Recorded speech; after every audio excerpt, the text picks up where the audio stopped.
आप सभी का इस वीडियो में बहुत बहुत स्वागत है। और अगर आप चैनल पर नए तो सब्सक्राइब करना ना भूलें। देखिए, आज हम करने वाले हैं सी आर ओ हमारा होता है कैथोड रे ऑस्किलोस्कोप, जो कि हमारा बीएससी सेकेंड सेमेस्टर का बहुत इंपॉर्टेंट टॉपिक है।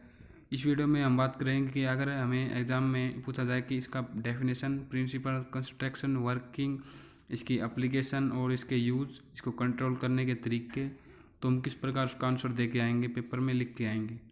तो देखिए, सबसे पहले अगर आपको कैथोड रे ऑस्किलोस्कोप की डेफिनेशन नहीं पता तो आपको बता देता हूँ मैं। It is a device which is use to study the wave form of alternating voltage, sound waves and other periodic disturbances. और फिर हम प्रिंसिपल में इसका लिख के आएंगे। आप जैसे कि देख पा रहे होंगे, इसे आप लिख लीजिए ताकि आपको पता चल सके कि हम एग्ज़ाम में किस प्रकार से इसे लिख के आएंगे। इसको आप साथ साथ लिखते रहिए ताकि आप अपने नोट्स प्रिपेयर कर सकें। तो देखिए, सबसे पहले हम करते हैं प्रिंसिपल ऑफ कैथोड रे ऑस्किलोग्राफ। लिखा हुआ है यहाँ पर, ये ऑस्किलोग्राफ और ऑस्किलोस्कोप एक ही बात है। तो इसका प्रिंसिपल हम लिखेंगे। सबसे पहले आप ए बीम ऑफ इलेक्ट्रॉन से लेकर और यहाँ last line are reflected by electric और मैग्नेटिक फील्ड, यहाँ तक लिख के आएंगे इसका प्रिंसिपल। और फिर हम आते हैं कंस्ट्रक्शन पर। इसकी कंस्ट्रक्शन में देखिए, जो हमारा ऑस्किलोस्कोप है वो 4 यूनिट से मिलकर बना हुआ है। एक हमारे होते हैं CR cathode ray tube, second power supply, third में आवश्यकता होती है डिफ्लेक्शन वोल्टेज एम्पलीफायर की, फोर्थ हमारा होता है linear time based generator and synchronisation circuit. तो देखिए, सबसे पहले हम बताएंगे CR ट्यूब क्या होता है, कैथोड रे ट्यूब। तो देख, कैथोड रे ट्यूब होता है वो हमारे 3 पार्ट से कंसिस्ट होता है, 3 पार्ट से मिलकर बना होता है। एक electric gun, deflecting system, fluorescent screen. तो इस प्रकार से आपको डायग्राम में दर्शाया गया है कि हम सबसे पहले इलेक्ट्रिक गन के बारे में बताएंगे। तो आपको इलेक्ट्रिक गन की डेफिनेशन नीचे दी गई है। It produce continuous beam of electrons.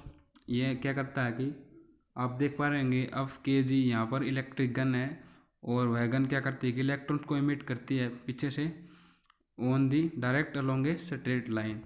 तो यहाँ पर हम इसकी डेफिनेशन लिख देंगे लास्ट लाइन तक। These two help to accelerate electron and bring them to the sharp focus on the screen.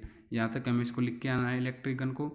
फिर हम डिफ्लेक्टिंग सिस्टम नेक्स्ट पार्ट पे आएंगे और इसमें लिख देंगे कि the electron beam coming out of electro gun we deflect horizontal और vertical with the help of electric और magnetic field. For electrostatic field it is done with the help of YY and XX। ये हमारे direction है। तो इसमें यहाँ तक लिख देंगे मैग्नेटिक फील्ड तक। फिर हम C पॉइंट पर आते हैं इसके। तो C पॉइंट में हमारा है fluorescent screen.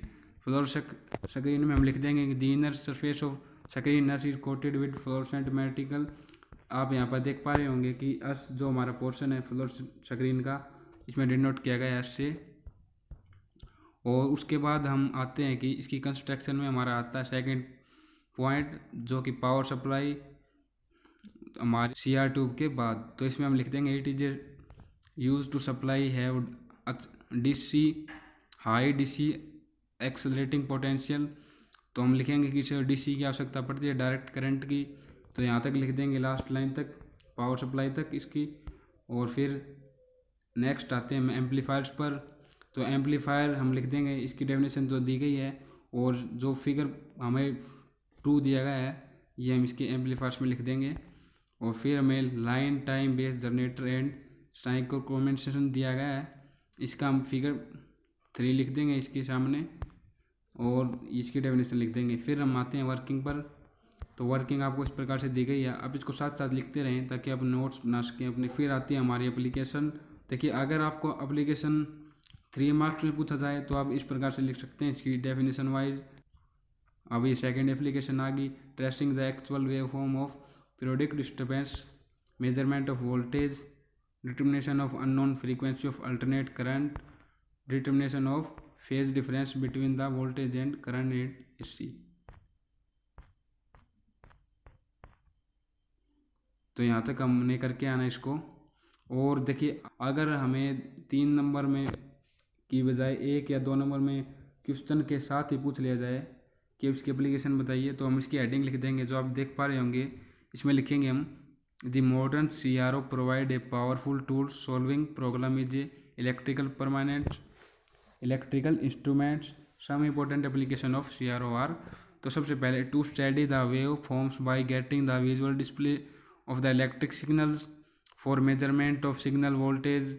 A CRO can be used to measure amplitude of signal. A CRO is used to measure the frequency and time period of AC signals, triangular wave and square waves. A CRO can be used to study hysteresis curve of ferromagnetic materials, to study the Lissajous figures and change of phase between two voltage signals। तो इसमें application देखिए इस प्रकार से लिखाएंगे short form में इसके application को। अगर हमें 2 से 3 मार्क्स में पूछा गया हो खाली एप्लीकेशन या इसके यूज़ भी बोल सकते हैं हम, एप्लीकेशन और यूज एक ही बात होती है, तो उस प्रकार से हम इसको एग्जाम में करके आएंगे। वीडियो को देखने के लिए बहुत बहुत धन्यवाद। और नेक्स्ट वीडियो में आपको इसकी कंप्लीट मैं नोट्स प्रोवाइड करवा दूंगा, अच्छी तरह से हैंड रिटन नोट, ताकि आपको कंप्लीट टॉपिक बहुत ही अच्छे प्रकार से समझ में आ जाए। और यह वीडियो मैंने इसलिए बनाया ताकि आप एग्जाम में लिखने में कोई गलती ना करें, आपको समझ में आ जाए कि किस प्रकार से मैं लिख के आना। धन्यवाद। तो